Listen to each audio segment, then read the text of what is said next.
మన ప్రభు అయిన యేసుక్రీస్తు నామములో కూడి వచ్చిన ప్రతి ఒక్కరికి వందనాలు తెలుపుకుంటూ దేవుని యొక్క పరిశుద్ధ గ్రంథంలో నుంచి కొన్ని మాటలు మనం శ్రద్ధగా ఆలోకిద్దామండి. సామెతల గ్రంథం 13వ అధ్యాయము 24వ వచనంలో మనం జ్ఞాపకం చేసుకుంటే ఇక్కడ లేఖనాలు చదువుతున్న మాటలు, బెత్తము వాడని కుమారుడు, ఆ యొక్క బెత్తము వాడని తన యొక్క కుమారునికి విరోధి అంట. కుమారుని ప్రేమించి వాడు వానిని శిక్షిస్తూ ఉంటాడంట. ఎందుకు ఈ శిక్ష అంటే, మనిషి జీవితంలో కావాల్సిన స్థితి అంటే రావాల్సిన నడిపింపు లేనిపోయిన పరిస్థితిలో ఉన్నప్పుడు ఈ విధమైన స్థితిలో వారి యొక్క జీవితాలలో ఈ బెత్తము అవసరము. లేఖనాలు చదువుతున్నట్లుగా అంటే ఈ బెత్తాన్ని మనం జీవితాల్లో ఆత్మీయత అర్థంలో మన జీవితాలను జ్ఞాపకం చేసుకుంటే ఎందుకు వాడుతూ ఉంటారు అంటే, మనిషి యొక్క జీవితంలో ఏదైనా స్థితిని బట్టి, మనిషి పడిపోతున్న స్థితి లేకపోతే అవిధేయత ఉన్న స్థితిని బట్టి లోకానుసారంగా మనిషిని అది శిక్షించడానికి కారణమవుతుంది. అయితే మనతో లేఖనాలు సెలవిస్తున్న మాటల ప్రకారం మన జీవితాల్లో ఏం కావాలంటే, బెత్తము వాడని వాడు తన కుమారునికి విరోధి అంట. అంటే ఈ బెత్తమునకు మన జీవితాల్లో జ్ఞాపకం చేసుకుంటే మన యొక్క స్థితిని బట్టి వాక్యానుసారమైన జీవితం మన జీవితాల్లో నడిపించబడాలి. ఈ వాక్యం అనే బెత్తము చేత మనిషి జీవితంలో ఏం చేయబడాలంటే ఆ యొక్క మనిషిని శిక్షించే విధంగా మార్చబడాలి. లేకపోతే ఏమైంది అంటే తన యొక్క కుమారుడు తనకు విరోధిగా మార్చబడతాడు. లేఖనాలు బట్టి చదువుతున్న మాటలు బట్టి ఎవరైతే తన యొక్క కుమారుని ప్రేమించేవారు వారిని శిక్షిస్తూ ఉంటారు. ఇంకా అక్కడ జ్ఞాపకం చేసుకుంటే ఆ సామెతల గ్రంథం 13వ అధ్యాయం 1వ వచనంలో కూడా అంటాడు, ఏమంటాడంటే, జ్ఞానము కలిగిన ఆ యొక్క తండ్రి శిక్షించిన కుమారుడు జ్ఞానము కలిగిన వాడు అవుతాడంట. అంటే తండ్రి శిక్షిస్తూ ఉంటాడు. అయితే దానికి తన జీవితాన్ని ఎవరైతే అప్పగించుకుంటారో వారి జీవితాల్లో జ్ఞానము కలిగిన వారిగా మార్చబడతారు. లేఖనాలు చెబుతున్నట్లుగా జ్ఞాపకం చేసుకుంటే ఏప్రిల్కి రాసిన పత్రికలో ఏమని సెలవిస్తుంది అంటే, అక్కడ అంటాడు, లేఖనాలు చదువుతున్న మాటలు బట్టి మన జీవితాల్లో జ్ఞాపకం చేసుకుంటే 12వ అధ్యాయం 5వ వచనంలో అంటాడు, మరియు నా కుమారుడా, ప్రభువు చేయు శిక్షకు తునీకరించకుము, ఆయన నిన్ను గద్దించినప్పుడు విసుకవద్దు అంటున్నాడు. అంటే ఏం చేయబడాలి అంటే ఆయన చేసిన శిక్షకు లోబడిన స్థితిలోనికి రావాలి. ఎందుకు ఈ శిక్ష అంటే, మనిషికి తమ జీవితాల్లో జ్ఞాపకం చేసుకుంటే తండ్రి శిక్షించిన కుమారుడు జ్ఞానము కలిగిన వాడిగా నడిపించబడతాడు. అదే శిక్షించిన వాడేం చేయబడుతున్నాడు అంటే తండ్రికి విరోధిగా మార్చబడుతున్నాడు అంటుంది. భక్తిహీనునికి తన జీవితంలో గద్దింపు అంట తన జీవితంలో అసహ్యం పుట్టించి ఉండదంట. భక్తిహీనుడు తన జీవితంలో తన ఇష్టానుసారంగా నడిపించబడుతూ తండ్రి మార్గాన్ని విడిచిపెట్టుతున్న పరిస్థితి కనబడుతుందంట. ఇక్కడ ఈ లేఖనాలు బట్టి మనం చదువుకుంటున్న మాటల్లో ఏమని సెలవిస్తున్నది అంటే, కుమారుడు ప్రభువు చేయు శిక్షకు లోబడేవాడిగా మార్చబడాలి. ఆయన ప్రభు ఆ యొక్క శిక్షను తునీకరించకూడదు అంటున్నాడు. ఆయన నిన్ను గద్దించినప్పుడు విసుకవద్దు అంటున్నాడు. ఆయన విసుకోవద్దు అంటున్నాడు. అంటే ఈ లేఖనాలు బట్టి చదువుతున్న మాటలను బట్టి ఏం చేయబడాలంటే, ఆయన సన్నిధిలోనికి వచ్చిన మన జీవితాలను బట్టి దేవుని సన్నిధిలో మనం నడిపించబడిన స్థితిలో ఆయనతో మన జీవితాలు అంటుకట్టుబడే స్థితిలోనికి రావాలి. ఆయన ఏ మాటలైతే మన జీవితాల్లో గద్దిస్తున్నాడో, ఆయనకి ఏ యొక్క స్థితిని బట్టి మనల్ని శిక్షిస్తున్నాడో దానికి లోపడిన స్థితిలోనికి వచ్చి మన జీవితాలను సరి చేసుకునే వారిగా మార్చబడాలి. అంటే ఈ యొక్క లేఖనాల్లో జ్ఞాపకం చేసుకుంటే, ప్రభువు తాను ప్రేమించిన వారిని శిక్షించి తాను స్వీకరించి ప్రతి కుమారుని దండించును అని కుమారులను సంభాషించినట్టుగా మీతో సంభాషించి ఆయన హెచ్చరిక మర్చితిరియా అంటున్నాడు. ఎందుకు ఈ మాటలు చెబుతున్నాడు అంటే, శిక్షాఫలము పొందుటకే మీరు సహించుచున్నారు, దేవుని కుమారునిగా మిమ్మల్ని చూచుచున్నాడు. తండ్రి శిక్షింపని కుమారుడెవడు? కుమారులందరూ శిక్షలో పాలు పొందుచున్నారు. అయితే శిక్షలో పాలు పొందని వారి యొక్క జీవితాలు ఏం చేయబడతాయి అంటే దుర్బిజులే గాని కుమారులు కాదంట. ఆమేన్, హల్లెలూయా. అంటే మన జీవితాలు ఏం చేయబడాలి? ఆయన సన్నిధిలోకి వచ్చిన మన జీవితాలను బట్టి జ్ఞాపకం చేసుకుంటే ఆ దేవుని యొక్క సన్నిధిలో మనం ఆయన శిక్షకు లోబడిన స్థితిలోనికి రావాలి. ఈ శిక్షలో మన జీవితాలు ఏం చేయబడతాయి అంటే జ్ఞానం వస్తుంది. మనకు తెలిసిన యొక్క మాటల్లో జ్ఞాపకం చేసుకుంటే లూకాసు వార్తలో 15వ అధ్యాయంలో 11వ వచనంలో ఒక వ్యక్తి అక్కడ ముగ్గురు వ్యక్తులు కనబడుతూ ఉంటారు. అయితే అక్కడ జ్ఞాపకం చేసుకుంటే ఒక తండ్రికి 2 కుమారులు ఉన్నారంటది. అయితే చిన్న కుమారుడంట తన జీవితాల్లో వ్యాపారం చేయడానికే తండ్రితో ఆస్తిని అడుగుతున్నాడు. ఆస్తిని అడుగుతున్నప్పుడు తన జీవితంలో ఏం చేస్తున్నాడు? ఆయన ఇస్తున్నాడు. ఎందుకు ఇస్తున్నాడు అంటే తన జీవితంలో నడిపించవలసిన వాడు నడకలేని పరిస్థితిలో ఉన్నవాడైనను, అతనికి ఒక జ్ఞానం లేని పరిస్థితిలో నడిపించబడుతున్న వాడైనను తన జీవితంలో తెలుసుకుని నా దగ్గరకు వస్తాడు. అతనికి తన జీవితంలో ఈ విధమైన శిక్ష వస్తేనే తన తర్వాత తన జీవితంలో మార్పు పొందుతాడని తన ఉద్దేశం కలిగి ఉన్నవాడు కనుక ఆ యొక్క వ్యక్తిని తనకు కలిగినవన్నీ ఇచ్చేస్తున్నాడు, ఆస్తిని ఇస్తున్నాడు, పంచుతున్నాడు. ఆ పంచిన దాన్ని బట్టి ఏం చేశాడంటే ఇతడు దూర వ్యాపారం చేస్తున్నాడంట. దూర ప్రాంతానికి వెళ్ళి తన జీవితంలో దుర్వ్యాపారం చేశాడంటుంది. అంటే మంచి వ్యాపారం కాదు, అంతా దుర్వ్యాపారం చేశాడంట. అంతా తన జీవితంలో వ్యయపరుచుకున్నాడంట. అదంతా అయిపోయిన తర్వాత పరిస్థితిని గుర్తు చేసుకుంటే తన జీవితంలో ఏ పరిస్థితికి వచ్చాడంటే అక్కడున్న ప్రదేశంలో కరువు వచ్చింది. కరువు వచ్చిన పరిస్థితిని బట్టి అక్కడ ఒక పనివాడిగా చేర్చబడ్డాడు. ఆ పనివాడిగా చేర్చబడి ఆ పందులను తోలుతున్నప్పుడు ఆ పందులు తినే యొక్క పొట్టుతో కడుపు నింపుకోవాలనుకుంటున్నాడు. అది తిని తన జీవితంలో అలాంటి స్థితిలో బ్రతకాలనుకుంటున్నాడు. అప్పుడు గుర్తొస్తుంది, అప్పుడు బుద్ధి వచ్చింది తన జీవితంలో. ఇదేమో నీతో మాట్లాడుతున్న మాటలను బట్టి దేవుడు మన జీవితాలలో శిక్షిస్తున్న పరిస్థితిలో మనం ఆ శిక్షను మనం తునీకరించవద్దు. ఆయన మనల్ని గద్దించినప్పుడు విసుకోవద్దు. ఆయన నీతో నీ జీవితంలో ఏ పరిస్థితిలో నీ స్థితిని బట్టి మార్చాలని ఆలోచన చేత నడిపించబడుతున్న స్థితిలో మన జీవితాలు ఏం చేయబడాలంటే అక్కడ అంటున్నమాట, తండ్రి శిక్షించిన కుమారుడు జ్ఞానము కలిగిన వాడు.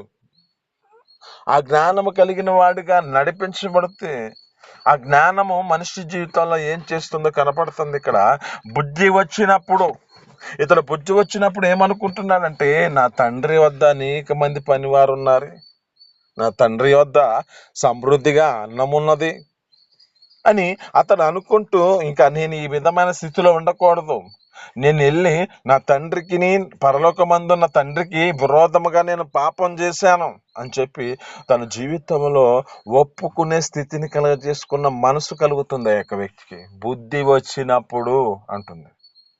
అంటే ఇప్పుడు ఏం చేయబడాలి?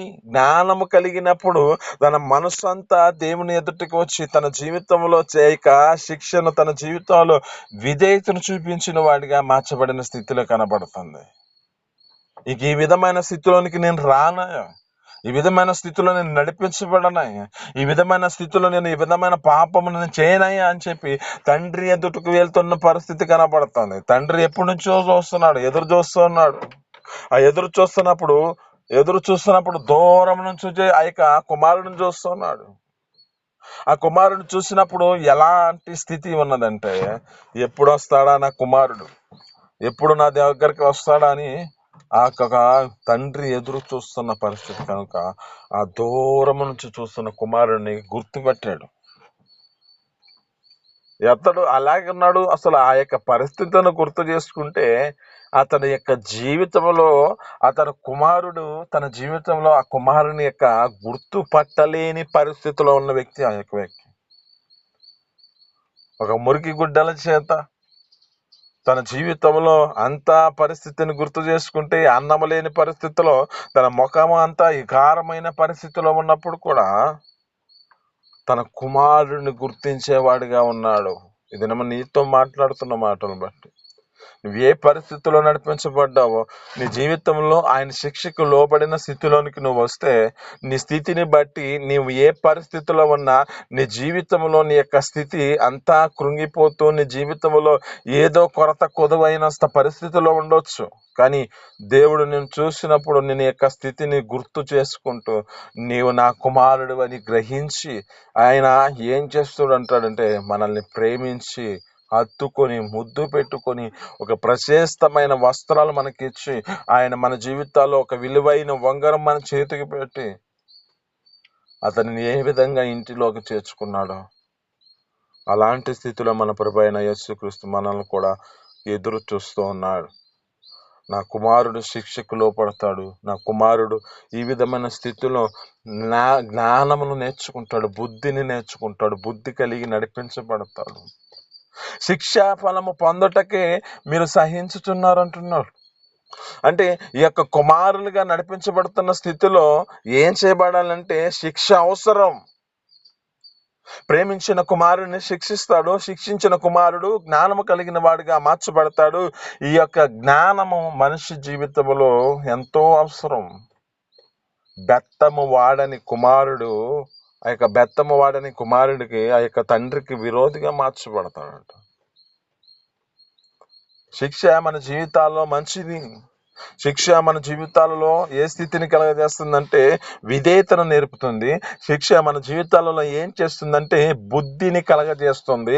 శిక్ష మన జీవితాలలో ఏం చేస్తుందంటే ఒక ఉన్నతమైన స్థితిలోనికి తీసుకెళ్ళడానికి ఇది కారణమవుతుంది. కనుక ప్రభువు చేయు నా కుమారుడా, ప్రభువు చేయు శిక్షను నువ్వు తునీకరించొద్దు. ఆయన నిన్ను గద్దించినప్పుడు నువ్వు విసుకోవద్దు. ఆయన నీతో మాట్లాడినప్పుడు, ఆయన నీతో ఏ విధమైన స్థితిలో నీ స్థితిని బట్టి ఒక్కొక్క క్షణమున నీ యొక్క శిక్ష, ఆయన శిక్ష నీ జీవితంలో ఒక ఉన్నతమైన స్థితిలోనికి తీసుకెళ్ళడానికి, ఆయన నిన్ను ఒక కుమారునిగా స్వీకరించడానికి, ఎవరైతే ఆయన యొక్క శిక్షను లోపడుతున్నారో వారి కుమారులే అంటున్నాడు. దుర్బుద్ధులైతే శిక్షాఫలం పొందకుండా ఉండే స్థితిలోనికి వస్తారు. వారు నిర్బుద్ధులే కానీ కుమారులు కారంత. కుమారులుగా స్వీకరించడానికి ఆ స్థితిలో వారి జీవితాలు నడిపించబడలేని పరిస్థితిలో ఉన్నారంట. ఇది మనం నీతో మాట్లాడుతున్న మాటను బట్టి నీవు ఆ శిక్షలో నీ జీవితాన్ని నడిపించబడుతున్నావా? ఆ శిక్షలో నీ జీవితాన్ని విధేయతను చూపిస్తున్నావా? ఆ శిక్షలో నీ జీవితాన్ని బట్టి జ్ఞానము నీ జీవితంలో నీకు నడిపించబడుతుంది. ఆ జ్ఞానమే నీ జీవితంలో ఒక ఉన్నతమైన పరిస్థితి, ఒక ఉన్నతమైన స్థితికి తీసుకెళ్ళడానికి కారణమవుతుంది. ఈ లోక జ్ఞానము కాదు, దేవుడిచ్చే జ్ఞానము అది ఒక ఉన్నతమైనది.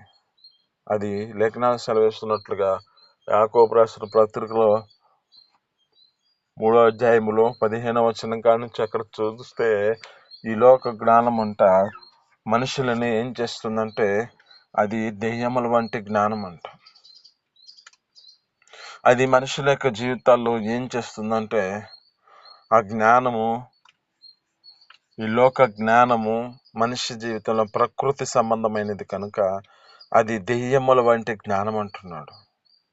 మన జీవితాల్లో ఇలాంటి జ్ఞానం కాదు, కానీ దేవుని యొక్క ఆత్మ జ్ఞానం మన జీవితాల్లో అనుగ్రహిస్తాడు. ఇదేం చేస్తుంది? మొట్టమొదట పవిత్రమైనదంట, సులభముగా లోబడేదంట, సమాధానకరమైన స్థితిని కలుగ చేసేదంట.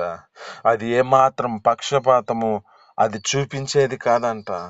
దానిలో తన జీవితంలో మత్సరమైనను ఎలాంటిది ఏది అనను కల్మషం ఉండకుండా ఉండేది ఈ యొక్క ఆత్మ సంబంధమైన జ్ఞానం. ఆ జ్ఞానంతో మనల్ని దేవుడు నింపాలని ఆశపడుతూ ఉన్నాడు. కనుక మనము మన జీవితాలలో బెత్తము వాడని కుమారుడు ఆ తండ్రికి ఆ యొక్క విరోధిగా మార్చబడతాడు. కనుక మనల్ని దేవుడు మన యొక్క జీవితాల్లో ప్రేమించిన కుమారుని శిక్షిస్తాడు. కనుక శిక్షకి మన జీవితాలను అప్పగించుకుందాం, ఆ జ్ఞానాన్ని మనం పొందుకుందాం, తన కుమారునిగా స్వీకరించబడదాం. ఆ స్వీకరించిన మన జీవితాలలో ఒక ఉన్నతమైన స్థితిలోనికి మన కొరకు ఒక గొప్ప విందును చేస్తూ ఉన్నాడు కనుక అలాంటి విందులు మన జీవితాల్లో కూడా మన కొరకు తన యొక్క స్థితిని బట్టి అంతగా తగ్గించుకొని మన కొరకు ఎదురు చూస్తున్నాడు. అలాంటి కుమారుడుగా అలాంటి కుమారునిగా దేవుని సన్నిధిలో ఆయన సన్నిధికి వచ్చి ఆయన ఎదుట మన జీవితాలను అప్పగించుకుంటూ ఆ నిత్య జీవార్థమైన పరలోక రాజ్యానికి చేర్చబడదాం. ఈ మాటలు మీ వినికిడిలో దీవించి ఫలించును గాక. చిన్ని ప్రార్థన. పరిశుద్ధ జీవాధిపతి ఆశ్చర్యకర మహోన్నతుడానికి స్తోత్రాలు. మీ అపారమైన ప్రేమ చేత మీ సన్నిధిలోనికి మమ్మల్ని నడిపించిన దాన్ని బట్టి నీ స్తోత్రాలు. కృపతో జ్ఞాపకం చేసుకోండి అయా. నీ సన్నిధిలో నా తండ్రి మీరు మాట్లాడుతున్న మాటలు బట్టి నీ స్తోత్రాలు అయా. నా తండ్రి మీ లేఖనాలు వచ్చినట్లుగా బెత్తమ్మ వాడని వాడు తండ్రికి విరోధిగా మార్చబడతాడు అంటున్నావు అయా. నా తండ్రి అయా బెత్తమ్మ నా తండ్రి ఒక శిక్షకు నా తండ్రి అది కారణము కనుక అయా శిక్షను తండ్రి శిక్షించిన వాడు కుమారుడు జ్ఞానము కలిగిన వాడుగా మార్చబడతాడు అంటున్నావు. జ్ఞానము కలిగిన వాడు తన జీవితంలో ఏ విధమైన స్థితిలో ఉన్నాడో గ్రహించి తన జీవితాన్ని నడిపించుకుంటాడు కనుక అటు కృప మా జీవితంలో కూడా అనుకరించి మీ సన్నిధిలో సహాయం చేయండి అయా. ఒక కుమారుని సన్నిధిలోంచి విడుతూ అయ్యా నా తండ్రి అయ్యా తండ్రిని విడిచిపెట్టి దూరం అయిపోతున్న పరిస్థితుల్లో నా తండ్రి ఆ కుమారుడికి బుద్ధి వచ్చినప్పుడు ఆ కుమారుడు ఏ విధంగా తండ్రి వద్దకు వచ్చాడు అలాంటి కృప మా జీవితాల్లో కూడా నీ వద్దకు వచ్చే కృపను మాకు దయచేసి మీ సన్నిధిలో నీ కుమారుడిగా స్వీకరించబడి నీ యొక్క గద్దింపును విసుకుక అయా నీ సన్నిధిలో మా జీవితాల్లో నా తండ్రి గద్దింపుకు లోపడే కృపను మాకు దయచేసి నీ శిక్షలో మా జీవితాలను విసుకుండా మీ సన్నిధిలో ఆ శిక్షకు మా జీవితాలు విధేయతను చూపిస్తూ నీ కుమారుడిగా స్వీకరించబడినట్లుగా కృప చూపించండి.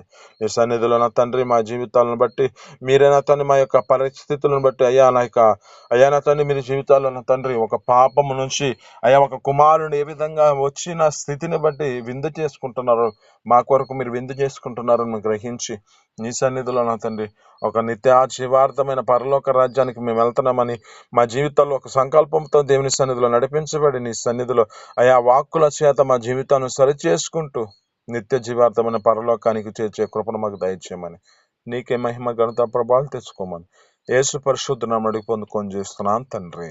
ఆమేన్.